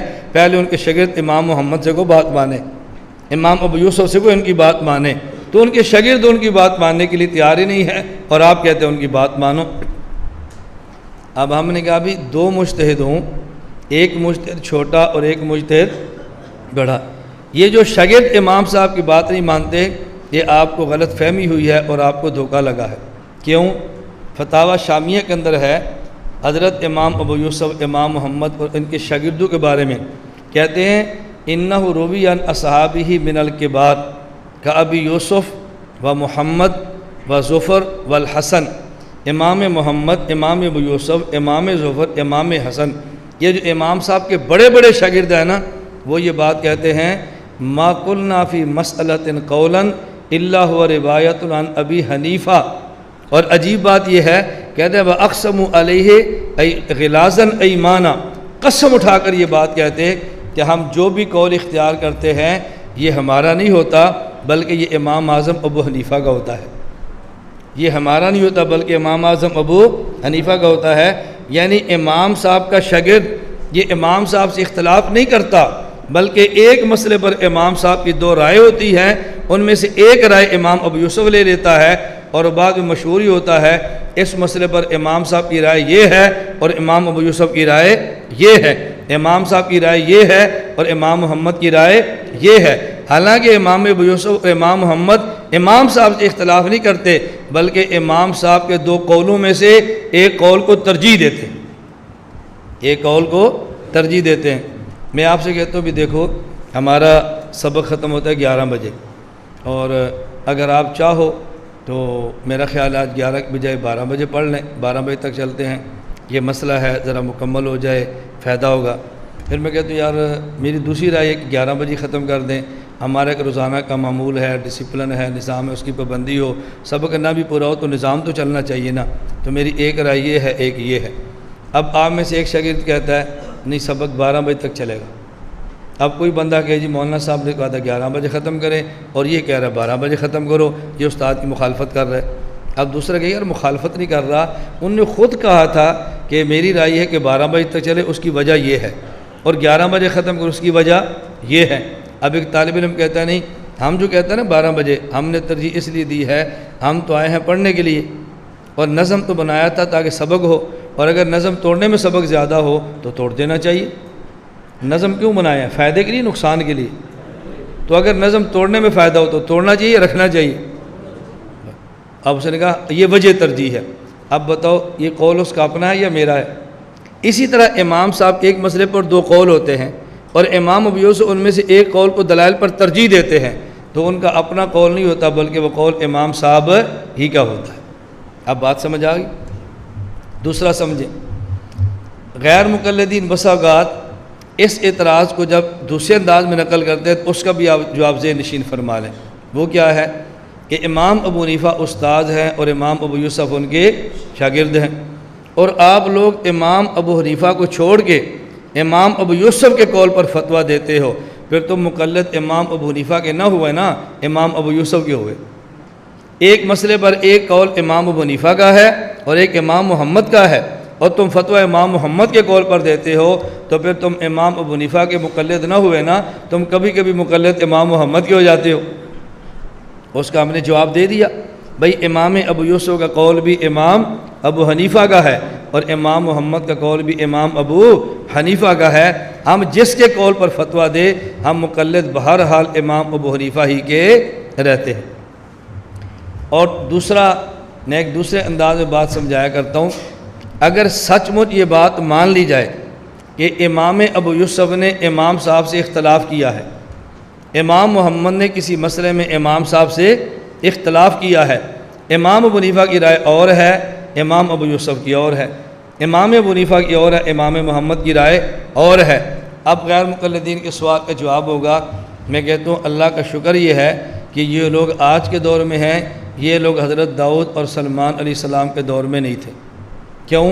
اگر یہ اس وقت ہوتے تو ایک مسئلے پر رائے حضرت داؤد علیہ السلام کی اور تھی اور سلیمان علیہ السلام کی رائے اور تھی۔ انہوں نے حضرت سلیمان علیہ السلام کو حضرت داؤد کو کہہ دینا تھا حضرت آپ کی بات تو آپ کا بیٹا سلیمان نہیں مانتا، ہم کیوں مانیں؟ انہیں تو وہاں بھی کھڑا ہو جانا تھا، آپ کو مسئلہ تو ذہن میں ہے نا کہ ایک آدمی کی بکریاں تھی، وہ گزر رہا تھا اور بکریوں نے کسی آدمی کا کھیت کھا لیا۔ اب یہ فیصلہ لے کر حضرت داؤد علیہ السلام کے پاس گئے تو داؤد علیہ السلام نے فرمایا کھیت کی قیمت لگاؤ۔ اب جتنی کھیت کی قیمت ہے اتنی قیمت بکریوں کی ہے۔ فرمایا پیسے دو، نہیں پیسے دے سکتے تو بکریاں کھیت والے کو دے دو، تم نے دینی ہے۔ اب ان دونوں نے کہا کہ چلو حضرت سلیمان علیہ السلام کے پاس چلتے ہیں۔ سلیمان علیہ السلام کے پاس گئے تو آپ نے فرمایا یہ کھیت والے کو بکریاں دے دو، بکریوں والے کو کھیت دے دو۔ یہ بکریوں والا کھیت میں کام کرے اور بکریوں نے کھیت کھایا تھا نا، جتنا بڑا کھیت تھا جب وہاں تک ہو جائے تو اس کو کھیت واپس کر دو، اس کو بکریاں واپس کر دو۔ اللہ رب العزت فرماتے ہیں وَدَاوُودَ وَسُلَيْمَانَ اِذْ يَحْكُمَانِ فِي الْحَرْثِ اِذْ نَفَشَتْ فِيهِ غَنَمُ الْقَوْمِ وَكُنَّا لِحُكْمِهِمْ شَاهِدِينَ فَفَهَّمْنَاهَا سُلَيْمَانَ وَكُلًّا آتَيْنَا حُكْمًا وَعِلْمًا۔ علم و حکمت ہم نے سب کو دیا تھا، لیکن اس مسئلے پر زیادہ بہتر فیصلہ حضرت سلیمان کا تھا۔ حضرت داؤد کا فیصلہ بھی ٹھیک تھا لیکن سلیمان کا فیصلہ ان سے بہتر تھا۔ تو اگر کسی مسئلے پر امام محمد رحمۃ اللہ علیہ کی رائے امام ابو حنیفہ سے بہتر ہو، چھوٹا بھی مجتہد ہو اور بڑا بھی مجتہد ہو، چھوٹے مجتہد کی رائے بڑے مجتہد کے خلاف ہو جائے تو یہ قرآن کریم سے ثابت ہے۔ اس بنیاد پر بڑے کو چھوڑ نہیں دیتے، بڑے کو بھی مانتے ہیں اور چھوٹے کو بھی مانتے ہیں۔ میں نے کہا ان کے دور میں یہ نہیں تھے، ورنہ یہ وہاں بھی کہتے کہ حضرت داؤد آپ کی بات تو آپ کے بیٹا سلیمان ہی نہیں مانتا، ہم نے آپ کی بات کیا ماننی۔ جس طرح آج یہ کہتا ہے تمہاری بات تمہارے شاگرد نہیں مانتے، ہم نے کیا ماننی ہے۔ اللہ ہمیں یہ بات سمجھنے کی توفیق عطا فرمائے۔ ایک اور سوال سمجھیں، غیر مقلدین کا سوال یہ ہے کہ دیکھیں آپ کہتے ہیں فقہ مانو، اور فقہ کا معنی ہوتا ہے فقہا کی بات مانو۔ قرآن کریم میں فقہا کی بات ماننے کا ذکر نہیں ہے، قرآن کریم میں جہاں بھی ہے اللہ اور اللہ کے رسول کی بات ماننے کا ذکر ہے، اس لیے ہم اللہ کی بات بھی مانتے ہیں، اللہ کے رسول کی مانتے ہیں۔ ہم نے کہا جس قرآن میں اطیعوا اللہ و اطیعوا الرسول ہے اسی قرآن میں اولی الامر منکم بھی ہے۔ اللہ کی بات بھی مانو، اللہ کے رسول کی بات بھی مانو اور فقہا کی بات بھی مانو۔ میں نے چند ہمیں پہلے ایک جملہ عرض کیا ہے، پورا قرآن پڑھیں گے تو پورا مسئلہ اور ادھورا قرآن پڑھیں گے تو ادھورا مسئلہ۔ ہم قرآن پورا پڑھتے ہیں اس لیے مسئلہ بھی پورا مانتے ہیں۔ اور یہ بات سمجھانے کے لیے میں 3 لفظ استعمال کیا کرتا ہوں، آپ اس کو اپنی زبان پہ جاری کرو اور آگے یہ بات سمجھاؤ۔ نمبر 1 خدا، نمبر 2 مصطفیٰ اور نمبر 3 فقہا۔ ہم خدا کی بات مانتے ہیں جو قرآن ہے، مصطفیٰ کی بات مانتے ہیں جو کہ حدیث ہے، اور فقہا کی بات مانتے ہیں جو کہ فقہ ہے، کیونکہ اللہ نے قرآن کریم میں فرمایا ہے یا ایھا الذین آمنوا اطیعوا اللہ، اللہ کی بات مانو جو قرآن ہے، واطیعوا الرسول، پیغمبر کی بات مانو جو کہ حدیث ہے، وَأُولِي الْأَمْرِ مِنْكُمْ فقہا کی بات مانو جو کہ فقہ ہے۔ ہم قرآن حدیث فقہ مانتے ہیں، خدا مصطفیٰ فقہا کو مانتے ہیں، کیونکہ تینوں کو ماننے کا ذکر اللہ پاک کے قرآن کریم کے اندر ہے۔ ہم تینوں کی بات مانتے ہیں کہ تینوں کی بات ماننے کا ذکر قرآن کریم کے اندر ہے، تو نہ ہم قرآن کریم کو چھوڑتے ہیں، نہ ہم حدیث پاک کو چھوڑتے ہیں، نہ ہی فقہ کو چھوڑتے ہیں۔ اب آپ کے ذہن میں سوال آئے گا اور بہت سے لوگ سوال ڈالیں گے، فقہا میں ایک فقہا نہیں ہے بلکہ بہت فقہا ہیں۔ ہم ان سارے فقہا میں سے حضرت امام اعظم ابو حنیفہ رحمۃ اللہ علیہ کو ترجیح دیتے ہیں اور ہم فقہ حنفی کو ترجیح دیتے ہیں۔ جب فقہا اور بھی ہیں تو پھر امام ابو حنیفہ کو ترجیح ہم کیوں دیتے ہیں؟ اب اس کی اچھی طرح بات ذہن نشین فرما لیں۔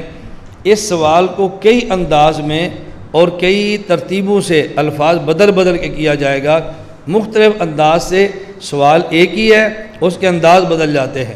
مثلا اس کا ایک انداز یہ ہے کہ دیکھیں جس امام کی فقہ آپ مانتے ہیں اور جس امام کی تقلید آپ کرتے ہیں، یہ امام وہ ہے جو کوفہ میں پیدا ہوا ہے، نہ مکہ میں اور نہ ہی مدینہ میں، تو تمہیں مکی اور مدنی امام نہیں ملا، اگر تمہیں ملا ہے تو وہ کوفی امام ملا ہے۔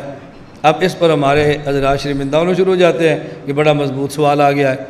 میں کہا کرتا ہوں کہ حضرت امام اعظم ابو حنیفہ بڑے فقہا میں سے پہلے فقیہ ہیں، چوتھے امام احمد بن حنبل، تیسرے امام محمد بن ادریس شافعی، دوسرے امام مالک بن انس اور پہلے امام اعظم ابو حنیفہ نعمان بن ثابت۔ بات سمجھنا، ہم کہتے ہیں پہلا امام یہ ہونا ہی کوفی چاہیے، نہ ہی مکی اور نہ ہی مدنی، نہ ہی مکی اور نہ ہی مدنی۔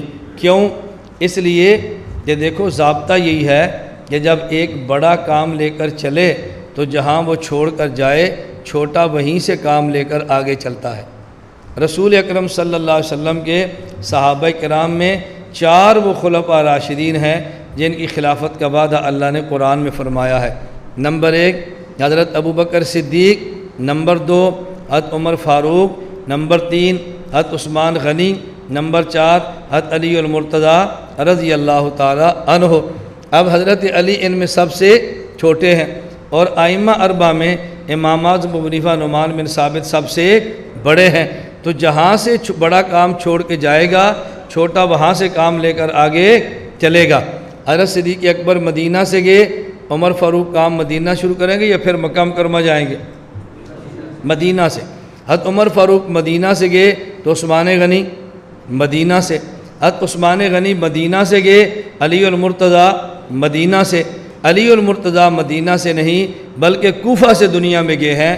تو جب آخری خلیفہ دنیا میں گیا کوفہ سے، تو جو پہلا امام ہے وہ کام شروع کرے گا تو کہاں سے؟ کوفہ سے۔ جہاں سے بڑا کام چھوڑ کے جاتا ہے وہاں سے چھوٹا کام لے کے چلتا ہے۔ تو آخری خلیفہ گئے کوفہ سے تو پہلا امام آیا کوفہ۔ اگر آخری خلیفہ مکہ سے جاتے تو پہلا امام مکہ میں آتا، آخری خلیفہ مدینہ سے جاتے تو پہلا امام مدینہ میں آتا۔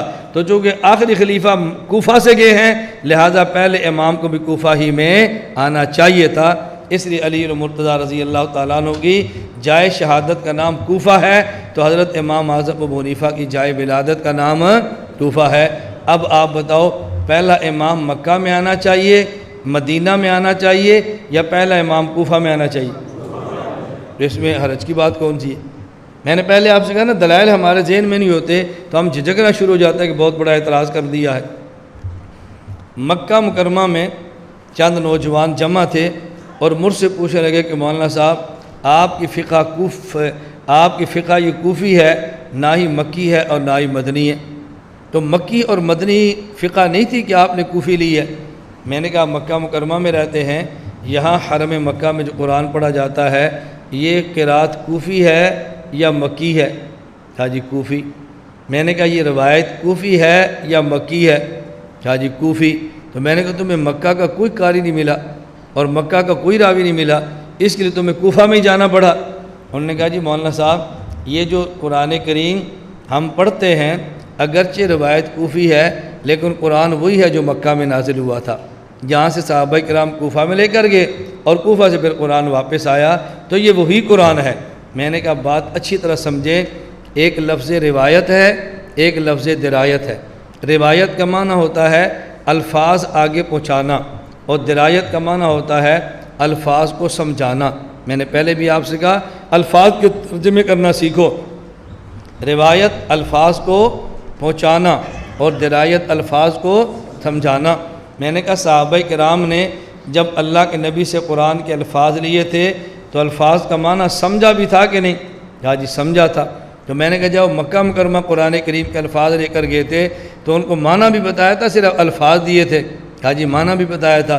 تو میں نے کہا جو قرآن کریم مکہ سے کوفہ گیا ہے اس روایت کا نام ہے کوفی، وہاں گیا اور پھر واپس آ گیا، تو لے جانے والے کوفہ لے کر گئے اور کوفہ والے مکہ لے کر گئے، تو ہم کہتے ہیں قرآن کا راوی کوفی ہے۔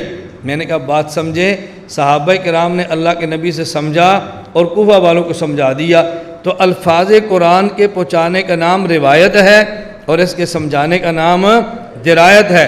فرق صرف ہے آپ نے الفاظ کا جانا اور واپس آنا مان لیا، ہم نے صحابہ کرام کا الفاظ کا معنی سمجھانا اور اس معنی کا واپس آنا مان لیا۔ تو جب لفظ چلتے ہیں تو روایت کرتے ہیں، روایت کہتے ہیں، اور جب معنی سمجھاتے ہیں تو درایت کہتے ہیں۔ فرق اتنا ہے تم نے صرف کوفہ کی روایت مانی ہے، ہم نے کوفہ کی روایت بھی مانی ہے اور کوفہ کی درایت بھی مانی ہے۔ تو ہم آدھا کام نہیں کرتے بلکہ ہم پورا کام کرتے ہیں۔ یہ بات سمجھ آ گئی؟ میں تھوڑی تھوڑی بات اس حوالے سے عرض کر رہا ہوں تاکہ ہمارا عنوان آج پورا ہو جائے۔ اگلی بات اب سمجھیں، حضرت امام اعظم ابو حنیفہ کوفہ میں تھے۔ کوفے کی وجہ تو سمجھ آ گئی نا، یہ پہلا امام کوفہ میں کیوں ہے۔ میں بلکہ سمجھانے کے لیے کہتا ہوں، اب ظاہر ہے یہ درسگاہ کا طرز اور ہوتا ہے اور سٹیج کا طرز اور ہوتا ہے۔ درسگاہ کی زبان الگ ہے، سٹیج کی زبان الگ ہے۔ اللہ پاک آپ کو درسگاہ کی زبان بھی عطا فرمائے، اللہ آپ کو سٹیج کی زبان بھی عطا فرمائے۔ میرے استاد ہیں مولانا زید الراشد صاحب دامت برکاتہ، شیخ صفا صاحب صاحبزادے، مجھے ایک مرتبہ فرمانے لگے ہمیں ایسے بندے تیار کرنے چاہیے کہ جو ہر لہجے میں ہر جگہ پر بات کر سکتے ہوں۔ میں نے مذاق میں کہا، میں نے کہا استاد جی ایسے بندے ہیں، ہمیں بندے تو نہیں تیار کرنے چاہیے، جو بندے تیار ہیں ان کو قبول کرنے کی فضا بنانی چاہیے۔ میں کہا صحیح سمجھ آ گئی؟ کہتے ہیں آ گئی۔ آپ کو سمجھ آ گئی؟ بھائی آپ کو سمجھ آئی کہ نہیں آئی؟ نہیں سمجھ آئی تو مجھے انہوں نے فرمایا کہ ایسے بندے تیار کرنے چاہیے جو ہر لہجے میں ہر جگہ پہ بات، ٹی وی پر بات کیسے کرنی ہے، مسجد میں کیسے کرنی ہے، درسگاہ میں کیسے کرنی ہے، اسٹیج پر کیسے کرنی ہے، ایسے بندے تیار ہونے چاہیے۔ میں نے کہا استاد جی ایسے بندے تو تیار ہیں، بس یہ فضا بنائیں کہ ایسے بندوں کو قبول کرنا ہے، یہ نہیں کرنا۔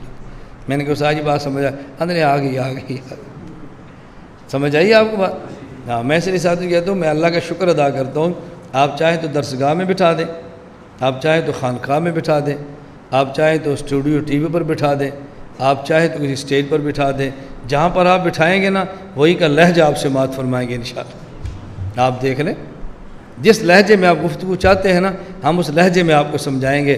جیسے سامعین ہوتے ہیں انہی کے مطابق بات کہنی ہوتی ہے نا۔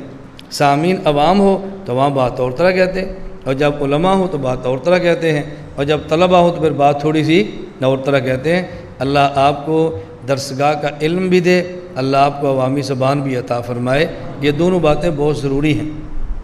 میں نے اس لیے کہا، میں سمجھانے کے لیے کہتا رہتا ہوں کہ امام اعظم ابو حنیفہ رحمۃ اللہ علیہ کہاں پیدا ہوئے؟ بولو کہاں پیدا ہوئے؟ کوفہ۔ تو اس لیے ہم مانتے ہیں کہ پہلا امام کہاں ہونا چاہیے تھا؟ کوفی۔ اور یہ جو میں نے پہلے آپ سے کہا نا، جہاں سے حضرت علی گئے ہیں وہاں پہ امام صاحب آئے ہیں۔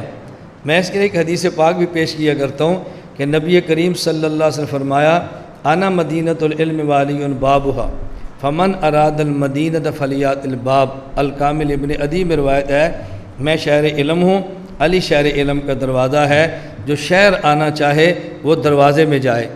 تو شہر علم مدینہ میں ہے اور شہر علم کا دروازہ کوفہ میں ہے، اس لیے ہم وایا کوفہ مدینہ جاتے ہیں کہ دروازہ کوفہ میں ہے۔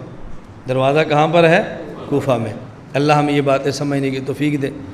ہدی الساری میں امام ابن حجر عسقلانی رحمۃ اللہ علیہ نے فتح الباری کا جو مقدمہ ہے اس میں خود امام بخاری کا یہ قول نقل کیا ہے کہ امام بخاری فرماتے جب میں نے پڑھا، میں بصرہ بھی گیا، میں شام بھی گیا، میں جزیرہ بھی گیا، میں فلاں جگہ بھی گیا، اور جب مدینہ منورہ مکہ اور کوفہ کی باری آئی اب امام بخاری کے الفاظ سنیں۔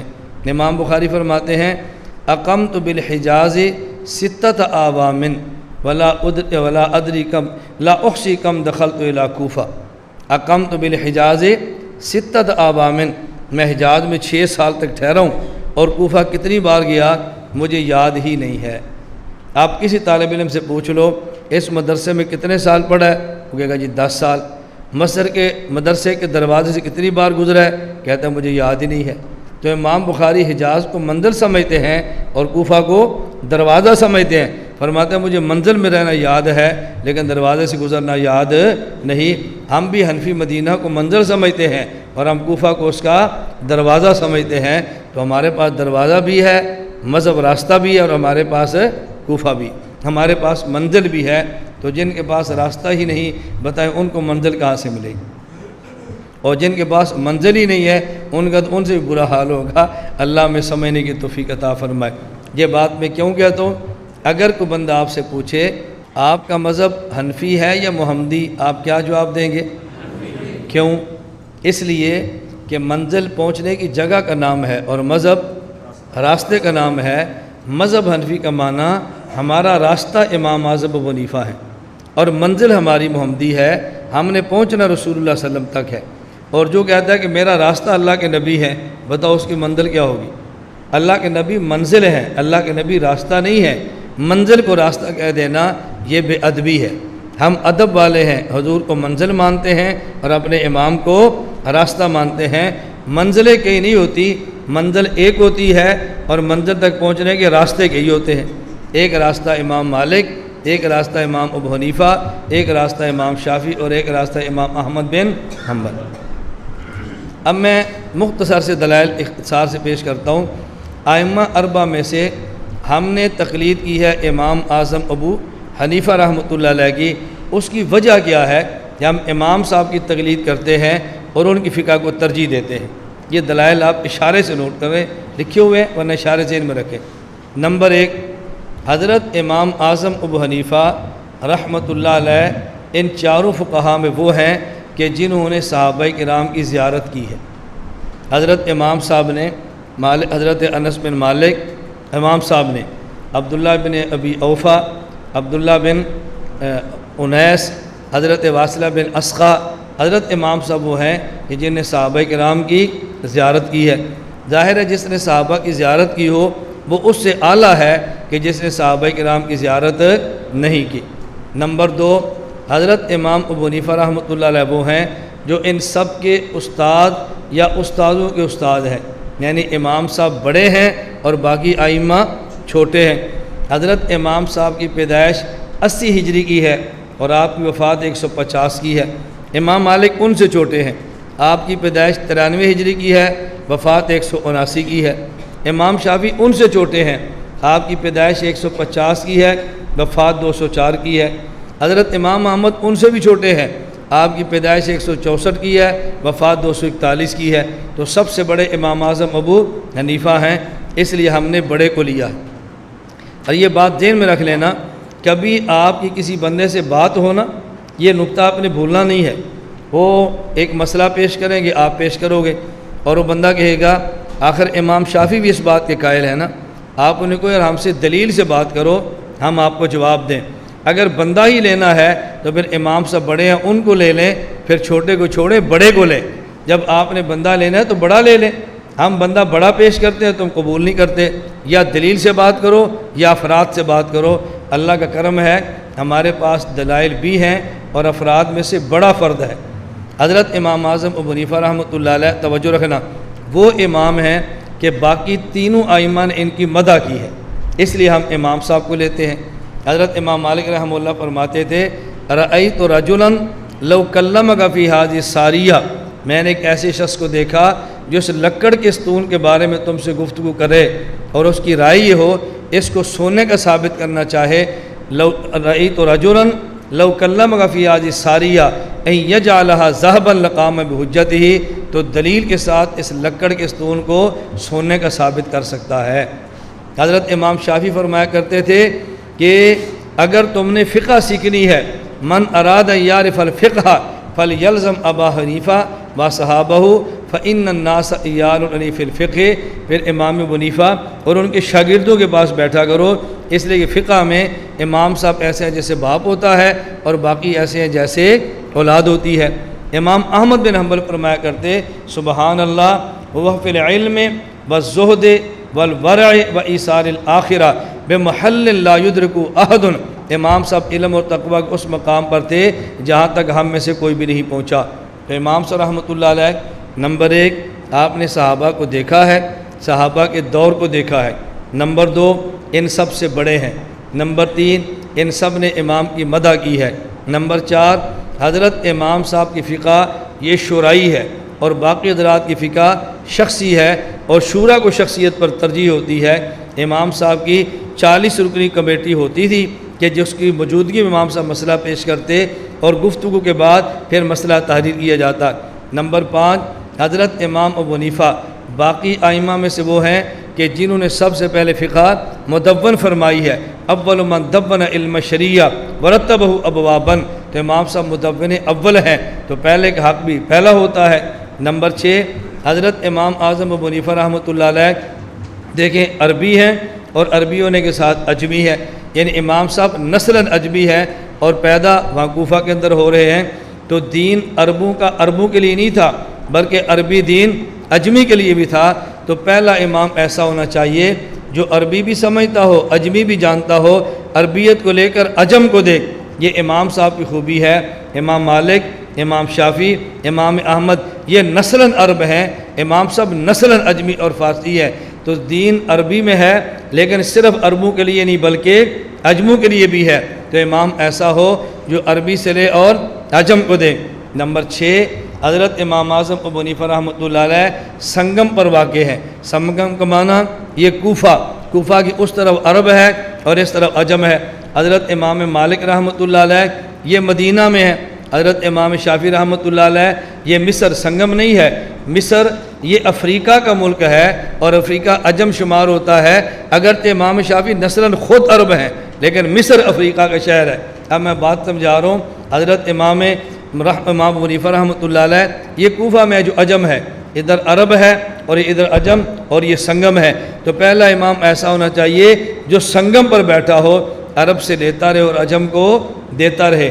اور ایک بڑا لطیف نقطہ آپ سمجھنا، ہم نے امام صاحب کو لیا ہے، یہ تو آپ نے سنا ہے، حضرت امام صاحب رحمۃ اللہ علیہ کی بشارات میں سے حضرت امام سیوطی رحمہ اللہ تصریح کی ہے کہ یہ امام صاحب کے بارے میں بشارت ہے۔ خود غیر مقلد عالم نواب صدیق حسن صاحب نے فرمایا کہ اس میں امام صاحب کی بشارت موجود ہے۔ یہ آپ سب نے سنی ہے کہ جب قرآن کریم کی آیت اتری وَآخَرِينَ مِنْهُمْ لَمَّا يَلْحَقُوا بِهِمْ، اللہ رب العزت نے حضور کو نبی بنا کے بھیجا، امیین میں بھی اور آخرین میں بھی۔ حضرت ابو ہریرہ فرماتے ہیں، بخاری شریف روایت موجود ہے کہ یا رسول اللہ ان آخرین سے کیا مراد ہے؟ رسول اکرم صلی اللہ علیہ وسلم نے حضرت سلمان فارسی کے کندھے پر ہاتھ رکھا اور فرمایا لو کان العلم عند ثریا، بعض روایات میں ہے لو کان الایمان عند ثریا، آگے بھی الفاظ مختلف ہیں، لن اتناولہ رجل من اہل فارس من ابناء فارس، مختلف الفاظ ہیں۔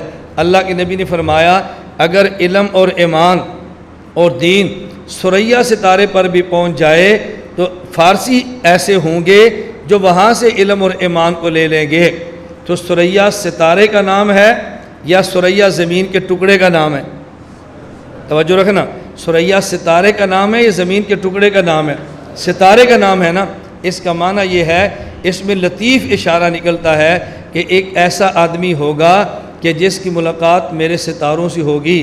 اصحابی النجوم فبأیہم اقتدیتم اہتدیتم، ثریا قریب کا ستارہ نہیں ہے، ثریا دور کا ستارہ ہے۔ اللہ کے نبی اس طرح اشارہ فرما رہے ہیں کہ میرے صحابہ میں سے بعض پہلے فوت ہوں گے اور وہ بعد میں جو دور والے ہیں، ایک ایسا فارسی ہوگا جو دور والے صحابہ کرام سے ملاقات کرے گا، ان سے علم بھی لے گا، ایمان بھی لے گا، دین بھی لے گا۔ حضرت امام سیوطی فرماتے ہیں یہ بشارت امام ابو حنیفہ کے بارے میں ہے۔ میں کہتا ہوں کتنی پیاری اس میں نسبت موجود ہے کہ ثریا ستارہ دور ہوتا ہے، قریب نہیں ہوتا۔ آخری صحابی دور ہوں گے، وہ قریب نہیں ہوں گے۔ آنے والا فارسی ہوگا اور علم و ایمان کو ثریا سے لے گا۔ ثریا زمینی ٹکڑے کا نام نہیں، ستارے کو کہتے ہیں۔ اور اللہ کے پیغمبر نے اپنے صحابہ کو فرمایا اصحابی کالنجوم فبأیہم اقتدیتم اہتدیتم، میرے صحابہ ساری ستارے ہیں لیکن ایک فارسی دور والے ستاروں سے ملے گا، علم و ایمان ان سے لے گا۔ اس لیے ہم نے ترجیح دی ہے کہ امام اعظم ابو حنیفہ رحمۃ اللہ علیہ کو۔ اس حوالے سے آخری سوال اور اس کا جواب ذہن نشین فرما لیں۔ غیر مقلد کہتے ہیں کہ آپ جو تقلید کرتے ہیں امام صاحب کی، آپ ایک امام صاحب کا قول دکھا دو، انہوں نے فرمایا کہ تم میری تقلید کرو۔ ایک قول دکھا دو، انہوں نے فرمایا میری تقلید کرو، تو ہم بھی کر لیتے ہیں۔ آپ ان سے کہو حضرت ابو ہریرہ صحابی ہیں اور محدث بھی ہیں، آپ ایک حدیث ابو ہریرہ قول دکھا دو، ان نے فرمایا کہ مجھے محدث مان لو، سب کہتے ہیں محدث ہیں۔ ایک قول بتا دو، کسی صحابی نے کہا عبداللہ بن عباس نے فرمایا ہو کہ مجھے مفسر مان لو اور مجھ سے تفسیر پڑھو، عبداللہ بن مسعود فرمائیں مجھے فقیہ مان لو اور مجھ سے فقہ پڑھو، یا اور باتیں چھوڑ دیں۔ صحابہ کرام میں سے کچھ لوگ کہیں ہم صحابی ہیں، ہمیں صحابی مانو، آپ کو ایسے اقوال پیش کر دیں۔ جو ہے صحابی وہ یہ تھوڑے کہے گا میں صحابی ہوں مجھے صحابی مان لو، وہ صحابی تھے، پیغمبر کی صحبت میں تھے، وہ کہیں ہم نے تب بھی ماننا ہے، وہ نہ کہ ہم نے ان کو تب بھی ماننا ہے۔ تو امام صاحب چونکہ مقام اجتہاد پر فائز تھے اور آپ نے اجتہاد امت کے لیے کیا ہے، اپنے لیے نہیں کیا، اس لیے کیا کہ امت اس اجتہاد کو مانے اور شریعت پر عمل بھی کر لے۔